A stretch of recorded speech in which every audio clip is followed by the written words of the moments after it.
Welcome to the auto show. અને auto શોની break પહેલાં આપણે વાત કરી હતી કે કઈ રીતના તમે કોઈ નવી કાર ખરીદો તો એના માટે પોઈન્ટ્સ ધ્યાનમાં રાખવા જોઈએ, અને જ્યારે શોરૂમમાં એન્ટર થાવ અને કાર ખરીદતા પહેલાં કયા કયા મેઇન એવા પોઈન્ટ્સ છે કે જે તમારે ધ્યાનમાં રાખવાના છે. તો એમાં બ્રેક પહેલાં આપણે 3 પોઈન્ટ્સ વિશે વાત કરી હતી, જેમાં એક પોઈન્ટ એટલે કે first and most important point is do your homework, second thing is set your budget, and third is exchange bonus. આ 3 પોઈન્ટ્સ વિશે આપણે વાત કરી, અને હવે વાત કરવાની છે કે એકચ્યુઅલ જ્યારે કાર આપણે લેવાનું પ્લાનિંગ થઈ ગયું હોય અને કઈ કાર ખરીદવી છે એ પણ ડિસાઇડ થઈ ગયું હોય તો કઈ રીતના કારને ચકાસવી, અને ફોર્થ પોઈન્ટ કયો છે એ પણ જાણીએ હવે. Before you drive the car, ensure you can get comfortable. Do the seat and steering wheel adjust enough for everyone who will drive the car, and drive a route you know well, so you can concentrate on the car rather than where you are going. Pick a wide variety of roads and drive for at least half an hour. If you frequently travel on the highway, do just that and listen for wind, engine or road noise. If you spend most of your time in town, test the car in traffic. Above all, you should be happy. Is this a car you want to use every day? આ પ્રશ્ન પોતાને પૂછવો ખૂબ જ જરૂરી છે જ્યારે પણ તમે એક નવી કારની ડ્રાઈવ લેતા હોય ત્યારે.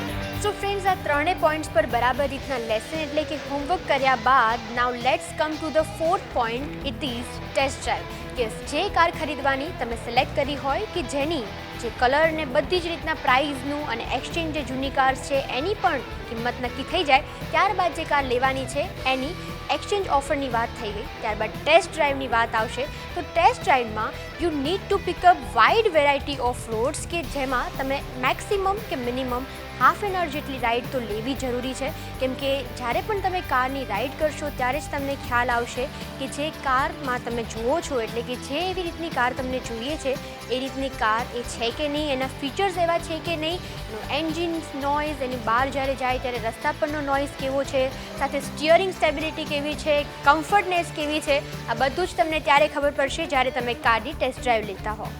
જ્યારે પણ વાત આવે છે નેગોશિએશનની, ત્યારે નેગોશિએશન એ ખૂબ જ મહત્વનો મુદ્દો સાબિત થાય છે. Demonstrate commitment and look as if you want to do a deal. You must eventually deliver an ultimatum. If you are getting close to a deal, say that you will buy at price you are happy with, so long as the salesman agrees now. If he can't do that, then he will lose your business.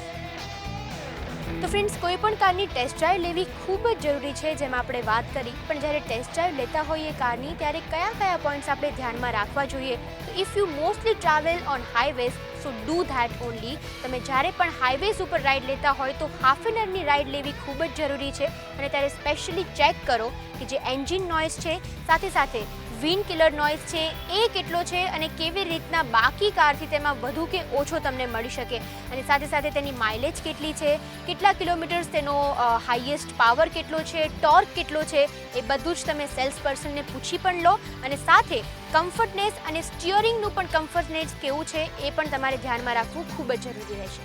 તો આ રીતના technically બધા જ aspect check કર્યા બાદ સાથે સાથે તેનું સીટ્સનું એડજસ્ટમેન્ટ, કમ્ફર્ટનેસ, સાથે સાથે સ્ટિયરિંગ કેટલું ફ્લેક્સિબલ છે, આ બધી જ વસ્તુ ધ્યાનમાં રાખવી ખૂબ જ જરૂરી છે જ્યારે પણ તમે કોઈ પણ કારની ટેસ્ટ ડ્રાઈવ લો ત્યારે. But about all you should be happy. આ બધા જ એલિમેન્ટ્સ અને પોઈન્ટ્સ ધ્યાનમાં રાખ્યા બાદ તમારે એક ક્વેશ્ચન તમારે પોતાને જ પૂછવાનો છે કે is this a car I want to drive every day?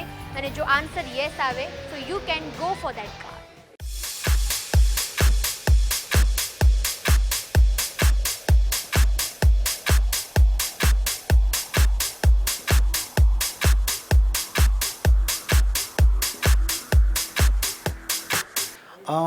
Elements तो दिखेगी कि एक तो कार का लुक्स जो होता है वो बहुत मायने रखता है, क्योंकि आज मुझे जो चीज़ पसंद है तो आज सुबह जब मैं ऑफिस जाऊँ या फैमिली के साथ तो वो चीज़ मुझे पसंद होनी चाहिए. That's the first point. तो लुक्स अच्छे होने चाहिए, और जो कार में फीचर्स हैं तो वो अच्छे होने चाहिए. मेरे को जो यूज़ होने वाले होने चाहिए, जो इसको काम में ले सकूँ. स्पेस, ड्राइव, कंफर्ट होना चाहिए. मेंटेनेंस का भी अच्छा होना चाहिए. सर्विस नेटवर्क भी ज़्यादा होना चाहिए, ताकि मैं कहीं पे भी अगर आउट स्टेशन निकलूँ तो it will be easier for me to, मतलब कि जल्द से जल्द मैं पहुँच सकूँ यहाँ. सर्विस नेटवर्क बड़ा होना बहुत ज़रूरी है, और मेंटेनेंस, कॉस्टिंग, ये सब भी रहता है.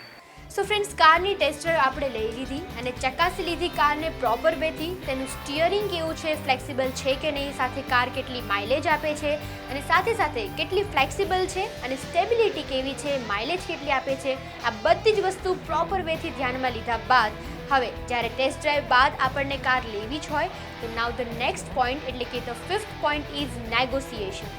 So friends, negotiation is the life blood of any deal. જો ટેસ્ટ ડ્રાઈવ બાદ તમને ખરેખરમાં કાર પસંદ પડી હોય અને તમે એને ખરીદવા માંગતા હોય તો તમારે પ્રાઇસને નેગોશિએટ કરાવવી ખૂબ જ જરૂરી છે.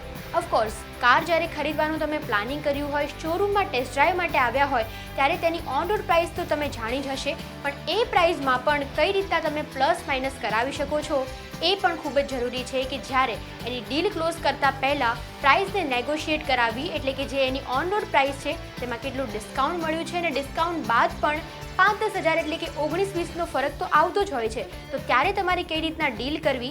અને જો if you getting the price of your closest deal. So friends, auto શોમાં જ્યારે આજે આપણે વાત કરી રહ્યા છીએ કે એક ન્યૂ કાર લેતી વખતે કયા કયા પોઈન્ટ્સ આપણે ધ્યાનમાં રાખવા જોઈએ, તો આપણે ફિફ્થ પોઈન્ટ એટલે કે નેગોશિએશન વિશે વાત કરી. Now the last and final point is close the deal. Eventually you should come to the point where both the sides are happy and you can actually think of shaking hands and putting pen to paper.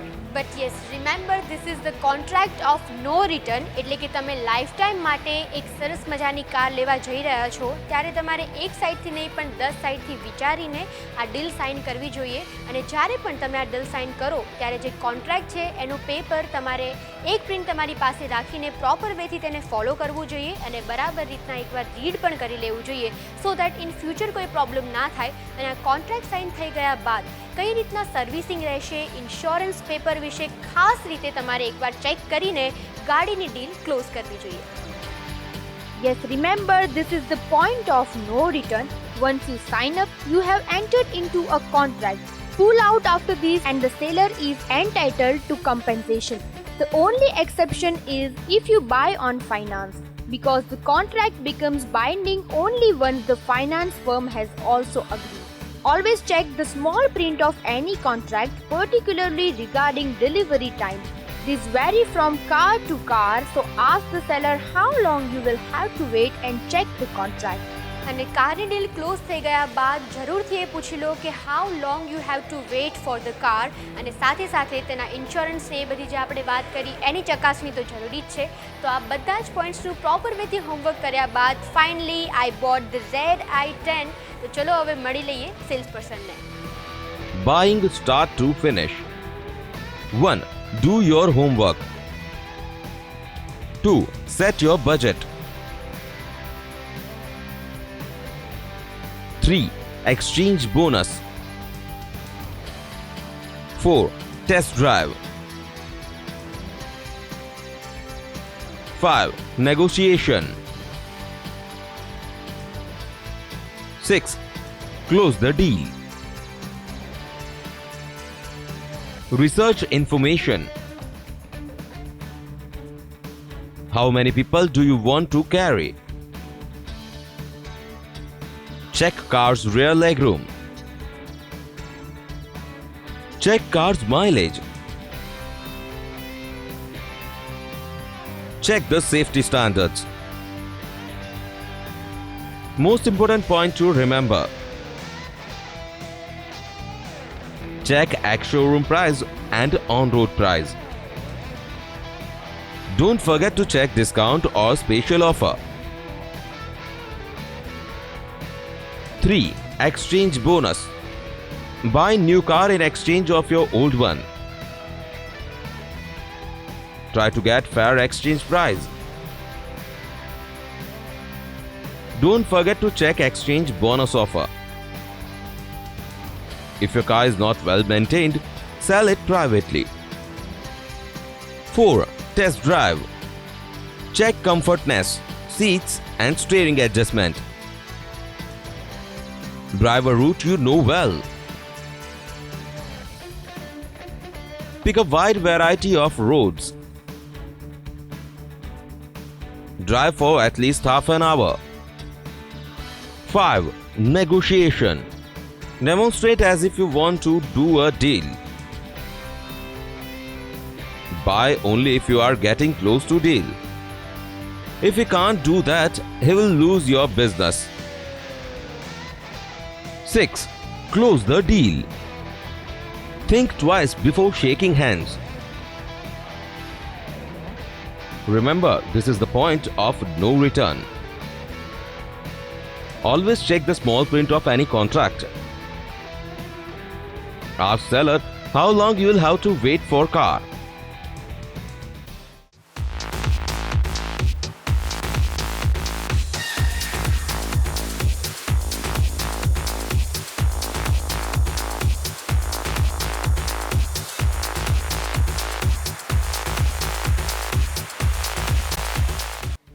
So friends, આ બધા જ points પર proper વેથી homework કર્યા બાદ assume that now there are no more problems. Sit back, relax and waiting for the final step in the process, delivery of your gleaming new car.